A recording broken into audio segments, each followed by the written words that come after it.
Hey there, thanks for joining us for episode 11 of Bigfoot for Breakfast, home of the mysterious and the macabre, where we sit in the basement every week challenging conventional thought. We are your hosts, Sarah Jones and Samantha Carter.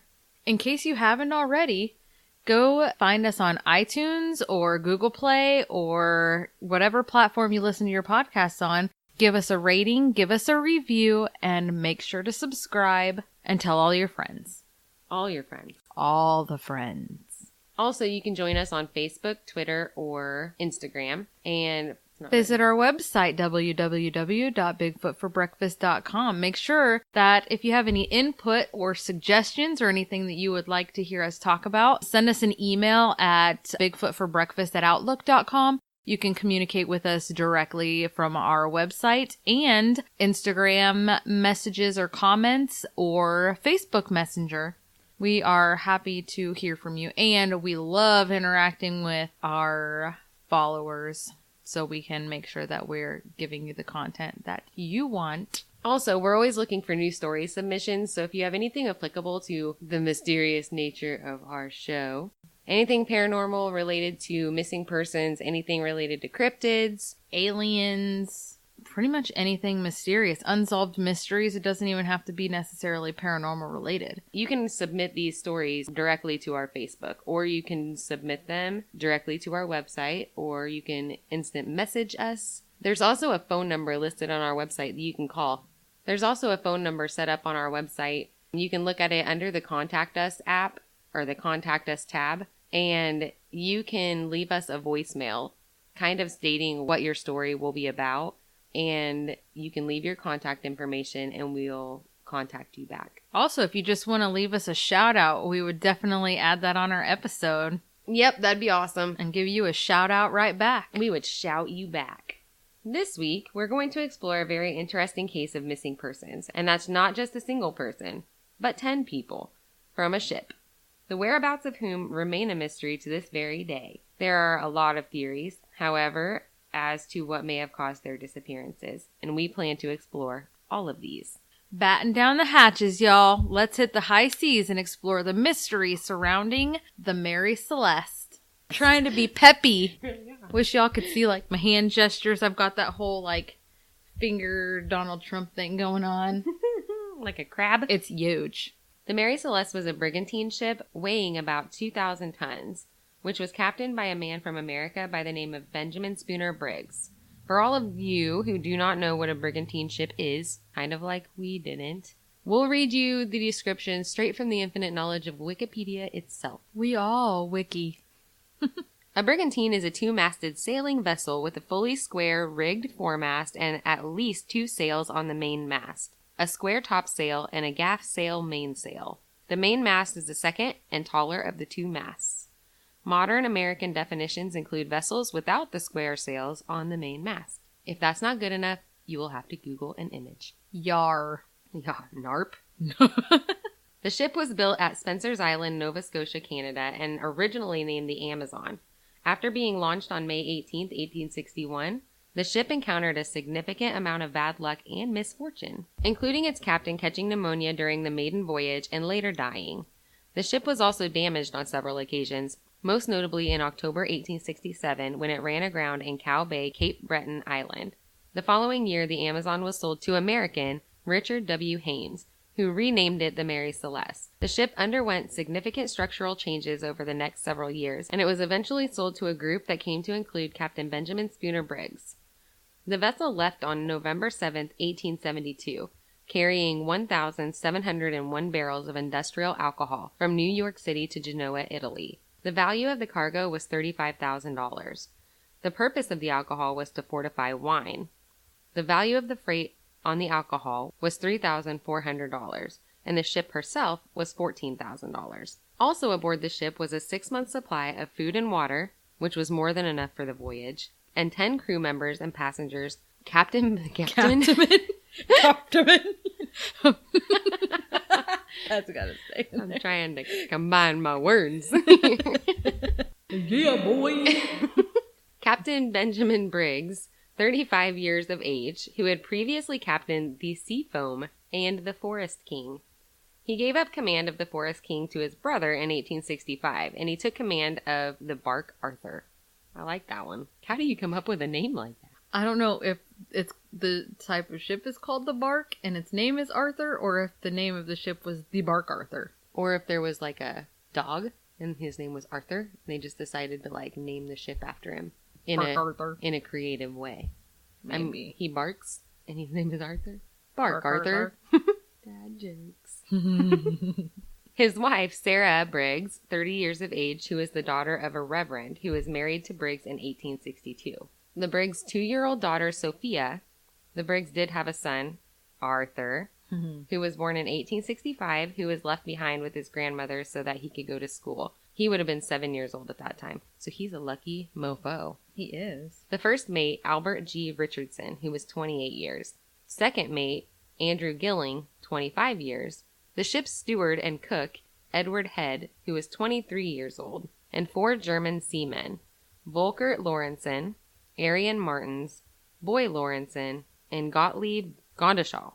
It's kind of crazy to me how young these guys are. Yeah, Volkart was 29, Arian was 35, Boy Lorentzen was 23, and Gottlieb was 23. They were babies. They were youngins.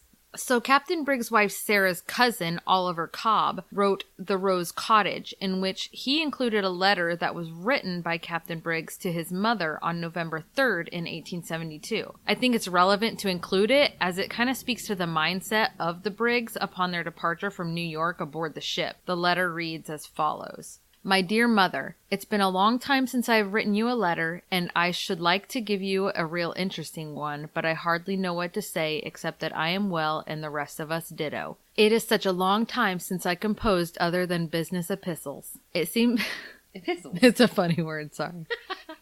Oh my god. I've just epistles my pants. Get your There's mind out of nothing you can do about it. Get your mind out of the gutter. Name that movie. Kevin Costner? Give me a second. Tusaw? Oh, Dances with Wolves.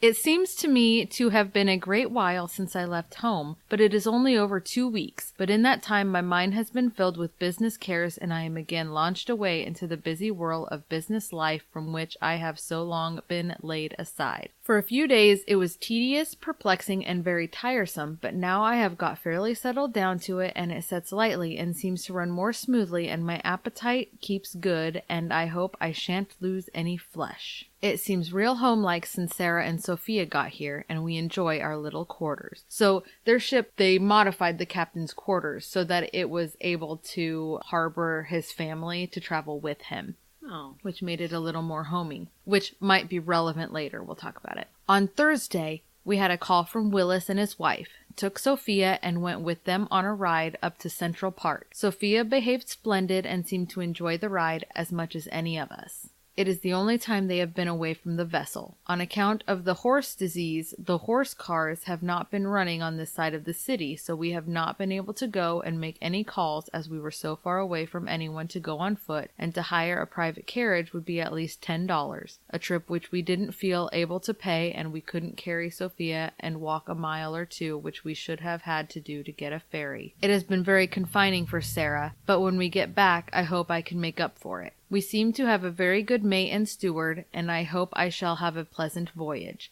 We both have missed Arthur, and I believe we should have sent for him if I could have thought of a place to stow him away. Sophia calls for him occasionally and wants to see him in the album, which, by the way, is a favorite book of hers. Lucky boy. She knows your picture in both albums and points and says Gamma Bis. She seems real smart, has gotten over her bad cold she had when she came, and has a first-rate appetite for hash and bread and butter. Sounds like my kid. Bread and butter. Bread and butter. We eat cheese and butter. I think the voyage will do her lots of good. We enjoy our melodeon and have some good sings. I was in hopes that Ollie might get in before I left, but I'm afraid not now. We finished loading last night and shall leave on Tuesday morning if we don't get off tomorrow night, the Lord willing. Our vessel is in beautiful trim, and I hope we shall have fine passage. but I never have been in her before, and I can't say how she'll sail. Shall want to write to us in about 20 days to Genoa, care of American Consul, and about 20 days after to Messina, care of American Consul, who will forward it to us if we don't go there. I wrote to James to pay you and A's board and rent. If he forgets to call on home, also for any money that may be necessary for clothes.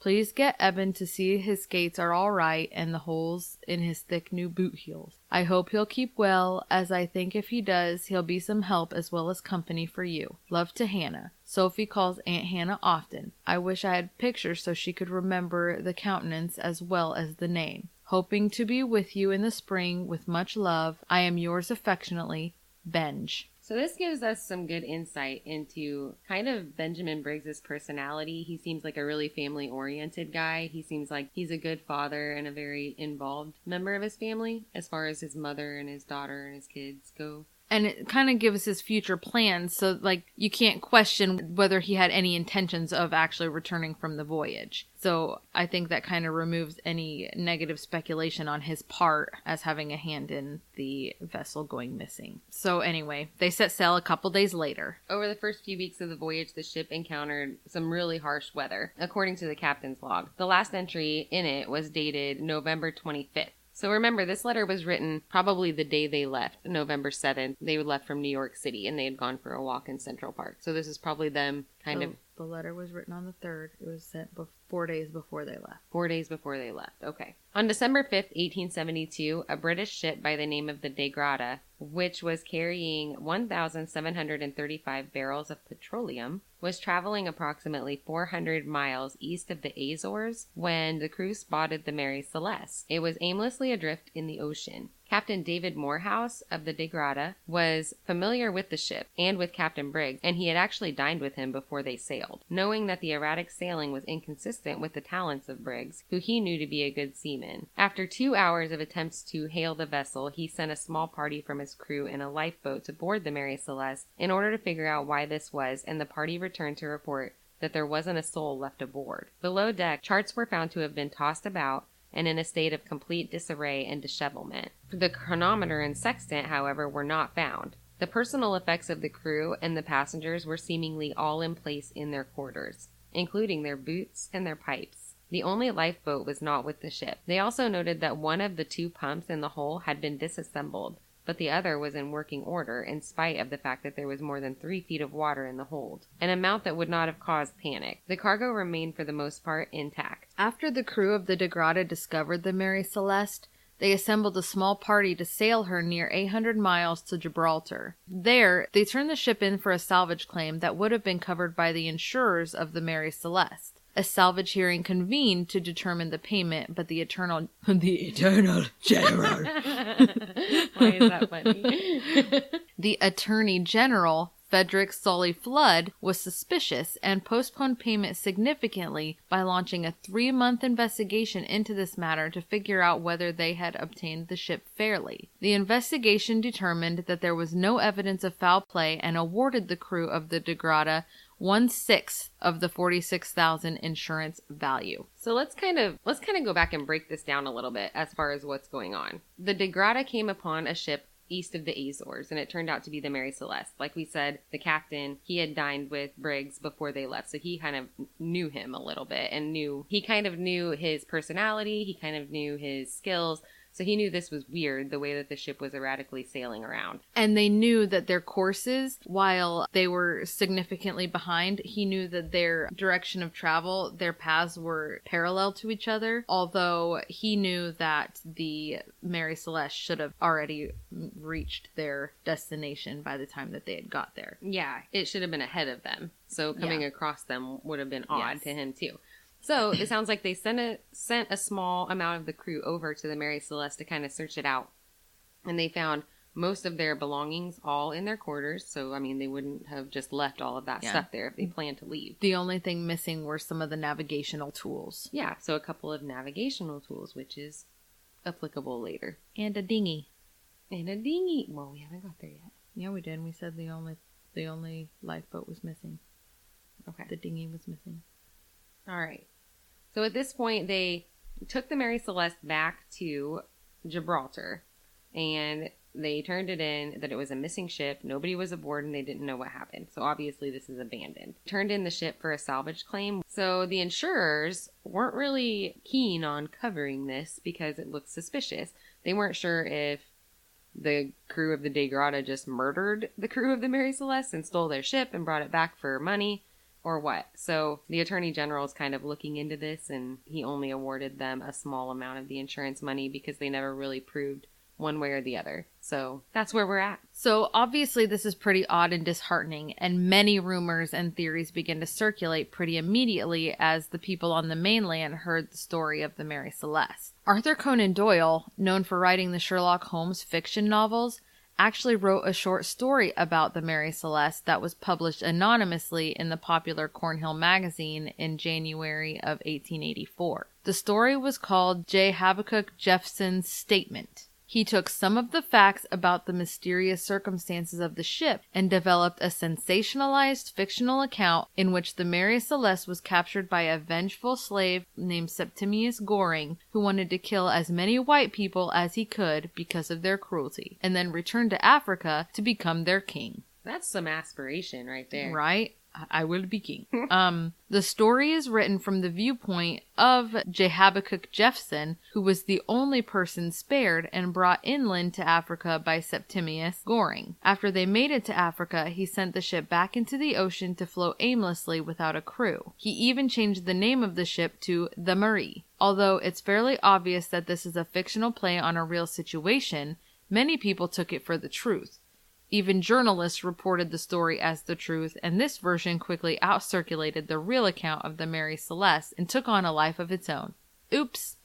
A movie was also made in 1935 called Phantom Ship, The Mystery of the Mary Celeste. The movie plays on the real account and opens up a fictional theory in which everyone aboard the ship was murdered, one by one, by a deranged sailor named Anton Lorenzen. If you remember, was it two of them? The two brothers, was that their last name? Lorenzen. Yeah, Lorenzen. Yeah. Neither of them were Anton, but two of the actual crew members had the last name Lorenzen. Yeah. Recently, a new investigation was launched by a woman by the name of Anne McGregor. She used newly discovered documents and modern technology, and they did their investigation and produced a documentary from their investigation called The True Story of the Mary Celeste. They noted that the last 2 weeks of the captain's log indicated that the crew had encountered harsh weather throughout this entire time. The last entry by Captain Briggs was on November 25th at 5 o'clock in the morning, stating that they were trying to reach the Azores and they were only 6 miles from the island of Santa Maria. The Mary Celeste was found 10 days after this, nearly 400 miles from Santa Maria. During their investigation, Anne McGregor and Paul Richardson, a physical oceanographer and expert on derelict vessels, determined that it would have been possible for the Mary Celeste to drift the 400 miles in this direction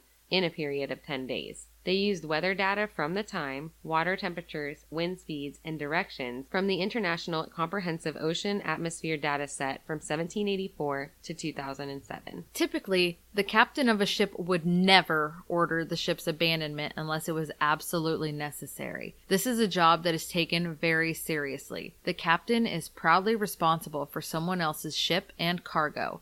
This is their entire career and livelihood.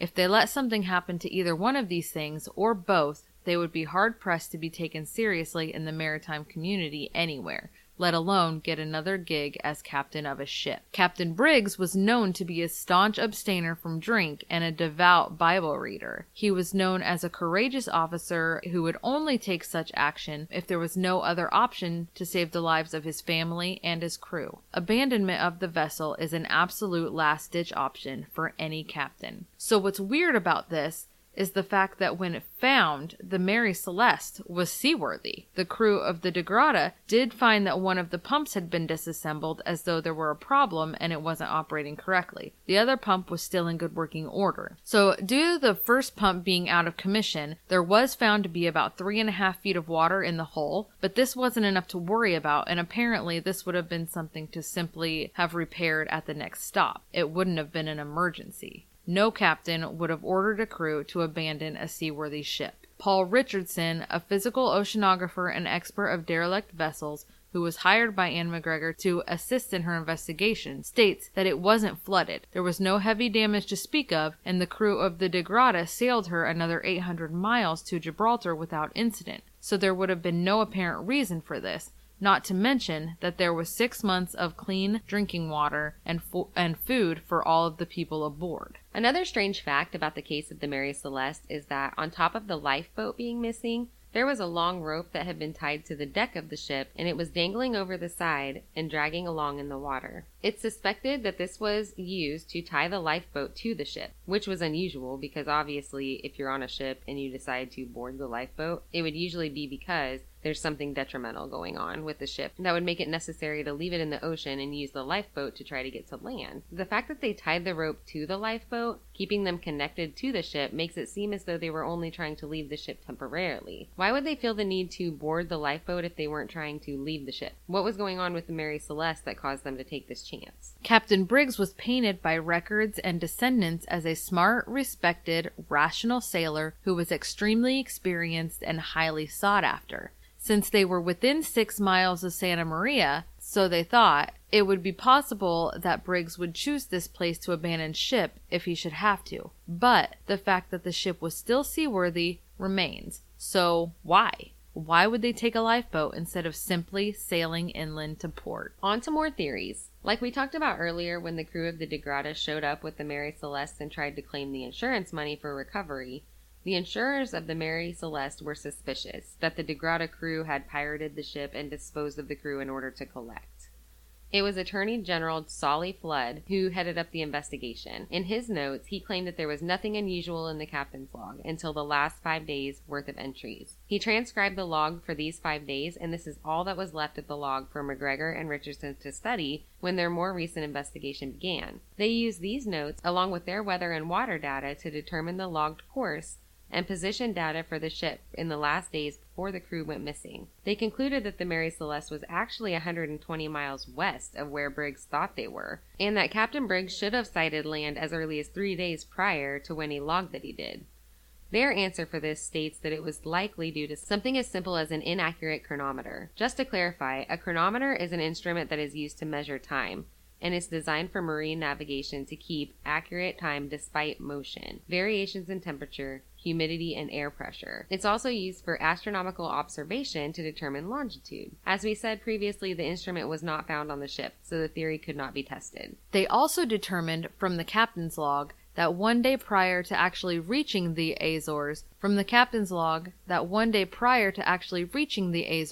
for whatever reason, Briggs suddenly changed the direction of the ship and actually headed north of Santa Maria Island. The entry before the last also states that a severe storm was present with terribly high winds. All of these things are reasonable to determine why the Mary Celeste went off course, but it still doesn't explain why Captain Briggs would order abandonment of a seaworthy ship full of cargo that he is responsible for. All of their belongings and a 6-month supply of food and water just to put themselves at more risk by getting into a lifeboat. So here is McGregor's theory for this. They found that the Mary Celeste had actually carried coal on the previous voyage. And right before Captain Briggs was set to take over 1,000 pounds of alcohol to Genoa, the ship's hull had to be gutted, and it was refitted to carry this different type of cargo. If the hull wasn't cleaned properly for placing the cargo in the hull, could coal dust and wood shavings be responsible for rendering the water pump inoperable? On top of that, the hull was completely packed full of cargo. So Captain Briggs would have been able to see that there was water in the hull, but he wouldn't have been able to visually measure how much. They felt that possibly the combination of harsh weather, not really knowing if the ship was slowly sinking,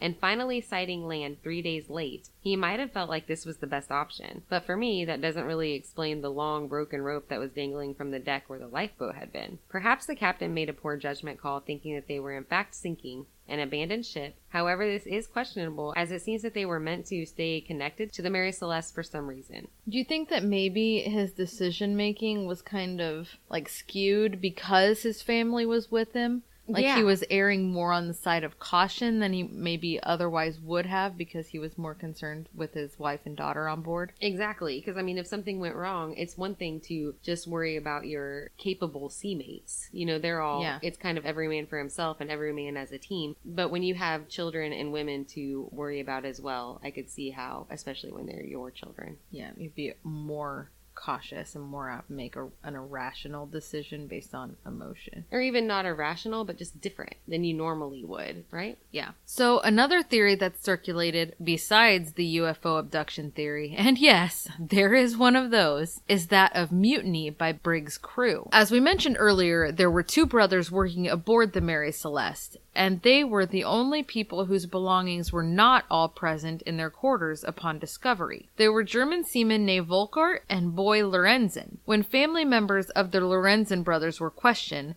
authorities were told that the brothers would not have done this and that they had lost much of their equipment and gear in a shipwreck just before going to work on the Mary Celeste. One of the most popular conclusions that I have read seems to be that of a possible or impending explosion. Upon delivery of the alcohol cargo to Genoa, 9 barrels were found to be empty.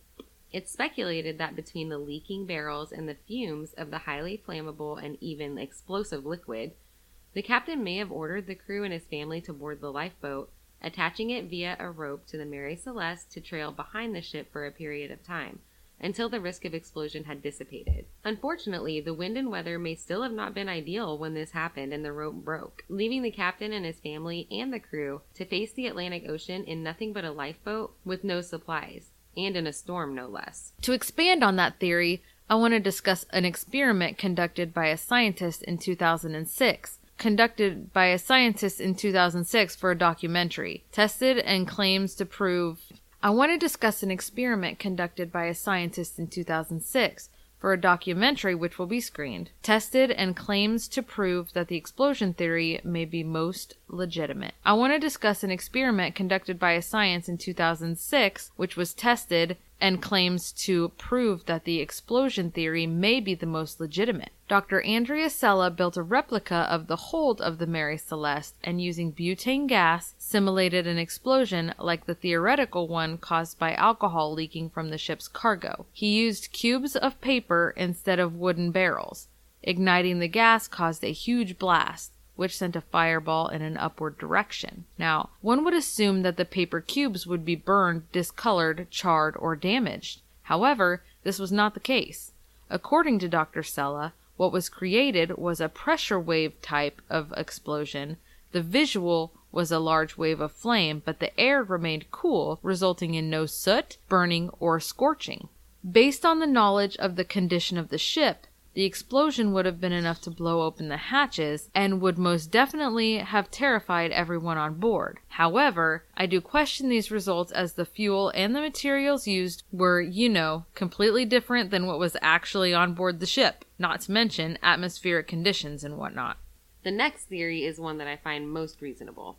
I agree for once that the alien abduction theory seems less likely in this case, and I only say this because of the lifeboat. I think we can both agree on that. So the other theory that I found had been suggested is that an alcohol leak had released fumes that could have altered the captain and crew's judgment, or even caused hallucinations. It is again a possibility that the fumes could have caused a temporary evacuation which was made permanent by the storm, which the lifeboat wouldn't have been able to weather. Even after the Mary Celeste was returned home to New York to continue working, she was forever branded a bad luck vessel. She spent the rest of 1873 docked with no work and was sold at a loss to a partnership. I almost feel sorry for her. Her notorious past and reputation prevented her from ever making a profit again. In 1879, her captain fell ill and he passed away while on board. In 1880, she was sold to a firm in Boston and took on no major voyages for the next 4 years. Her port of registry changed many times and she had 2 changes of commanding officer in the matter of a few years. Finally, in 1884, commanding officer Gilman Parker took command. He filled the hull with worthless cargo and set sail. He ran her aground on a coral reef outside of the port of Haiti, and the crew abandoned ship. He and his crew claimed a total of $30,000, which is the equivalent of $800,000 today. An investigation was launched and Parker and his crew were charged with fraud and arrested. Parker was actually charged with both barratry and fraud. Barratry is a charge of fraud by a ship's captain. He died 3 months later in jail. She gets her karma. Yeah. So this only damaged her reputation further, and she was left abandoned one last time at the bottom of the ocean, her timbers now wrapped and overgrown by coral, and she remains there to this day. So, what about other cases that are similar? Eerily enough, there are plenty of cases of missing crew and abandoned ships. In 1947, Two American ships, while passing through the Strait of Malacca, went off to a rescue mission after receiving a distress call from the Orang Medan. The crew member who made the distress call conveyed a message reporting the death of everyone else on board, stating that the captain and the crew were lying dead on the bridge in the chart room. His call for help strangely ended with a message in Morse code, which was mostly indecipherable aside from the words, "I die." The rescuers, the crew of the Silver Star, found the ship itself completely undamaged, but could get no response when trying to hail the crew. Strange, considering it had only been a couple hours since they had received the call for aid. However, that was because the entire crew, including the dog, were found dead with horrified looks on their cold, dead faces. The rescue ship towed the ship to a nearby coast for examination, but before any further investigation could be made, the abandoned ship mysteriously caught fire and exploded, breaking free from the tow ship and sinking to the bottom of the ocean. It is likely that the fire could have been caused by nitroglycerin, which the ship was carrying illegally. Unfortunately, it took any possible answers with it to the seabed. It was questioned whether the crew had encountered pirates, and other rumors surrounding the mystery involved paranormal activities and, of course, alien invasion. Another cool as heck ghost ship story is that of the Octavius. Heckin' cool! Heckin' cool. So, in October of 1775, a whaler called the Herald came across a drifting ship near Greenland. 5 members of the whaling vessel boarded the ship, finding 28 members of the crew below deck, frozen, nearly perfectly preserved. Meow. The coolest and creepiest aspect of this story, to me, is that the captain was still sitting at his desk, pen in hand, writing in his logbook. The entry he was writing was dated November 11, 1762, indicating that this ship had been drifting for 13 years. 13 years. 13 years. Most of the journal had been frozen, and the pages had fallen out, but the last page, which was enough to determine the ship's location and, at the time of the entry, there were 2 other bodies found in the captain's cabin. A young woman who was cuddling a boy wrapped in a blanket, trying to protect him from the cold. So the story goes, the captain decided to make a hero move and risk traveling through the treacherous Northwest Passage, but he became trapped in the icy North Alaskan seas. Eventually, the crew did make it through the pass. Unfortunately, none of them were alive to know. The Octavius's last recorded position, while the people were still alive, was 75 north and 160 west, 250 miles north of Barrow, Alaska. So I wonder if they encountered a polar vortex, like on the day after tomorrow? It's so strange that the captain seemed to have frozen suddenly while writing, isn't it? Yeah. Like, kind of like what happened in the Midwest in January of 2019. Do you remember when it was a big deal in, I think, like Wisconsin, because like airline gases and exposed water froze instantly and people died? It was a deal. I do not remember that. You don't? It was a deal.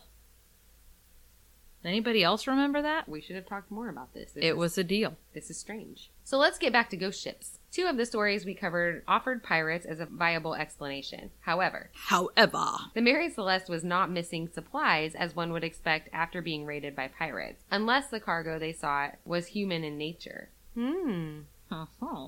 Then clearly they got what they wanted. Soylent Green is people. Soylent Green. The Orang Medan, we couldn't guess based on supplies because the ship blew up. So we don't know what it did or didn't have per se, other than the possible illegal nitro. It's a possibility that pirates attempted to use the distress signals to draw in other ships. But there were no pirates when the ship was actually found. Also, you would think that if the case was pirates, the deaths of the crew might seem a little more gory. You know, stabbed or shot or whatnot, all in different positions trying to run or fight back. They were found all in the same area of the ship, lying face up, eyes toward the sun, with their mouths gaping open in terror. In my research of the tale, there was nothing said about the presence of blood or the method by which they were murdered, which would have been obvious, one would think, if man-made weapons had been the instrument. Obviously, extraterrestrial and UFO theories span throughout the ages, so we can explore that a little. Say, the Mary Celeste was overtaken by little green men, which caused the crew to escape to a lifeboat, or perhaps they were forced to the lifeboat for easier teleportation. Ooh, beam me up, Scott. Do you remember the Ship of Death from Nosferatu? Did anyone see that flick? I kind of feel like we should definitely throw vampires into the hat for possible causes for the Orang Medan, because I bet they all had puncture marks, like, on their necks, and were completely, like, exsanguinated. Also, the vampires in 30 Days of Night sailed into Barrow, Alaska on a ship. Boom. Boom. Obviously, Nosferatu drew its storyline from Bram Stoker's Dracula book, which is obviously a true story. Bam. Vampires, ghost ships, I die. Another cool ship story is the HMS Resolute. The British Royal Navy ship was abandoned in 1854 after being trapped by ice near Canada. The ship was on a search expedition to discover the fate of John Franklin, a British explorer who had been lost in the Arctic. After being abandoned, the ship drifted 1,200 miles before it was found 1 year later off the coast of Baffin Island, Canada, after it had dislodged from the ice. Wood from this ship was used to make a desk that now sits in the Oval Office. Just ask Nicolas Cage. I'm gonna steal the Declaration of Independence.